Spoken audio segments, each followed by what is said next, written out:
আসসালামু আলাইকুম দর্শক, আপনারা দেখছেন আমার সেই ব্রাহ্মা বাছুরটি।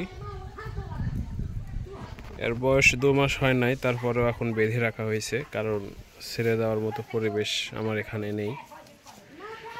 বাছুরটির বয়স 2 মাস হয় নাই। এটি একটি শাহিওয়াল দেশি কদ জাতের গাভী থেকে হয়েছে। এটি এডিএল কোম্পানির একটি ব্রাহ্মা বাছুর। মাশাআল্লাহ, বাছুরটি অনেক সুন্দর হয়েছে। এখানে আরেকটি বাছুর আছে, দেখুন এটি 20 দিন বয়স। এটি পিওর দেশি গরু থেকে হয়েছে। এটি শাহিওয়াল জাতের একটি ষাঁড় বাছুর এবং এই বাছুরটি অতটা ভালো গ্রোথ আসে নাই।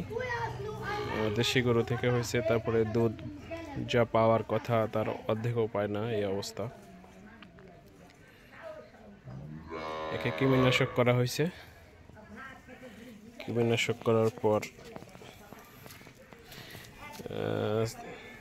গ্রোথ যা ছিল আরো শুকিয়ে গেছে, একটু কয়েকদিন পরে ইনশাল্লাহ ঠিক হয়ে যাবে।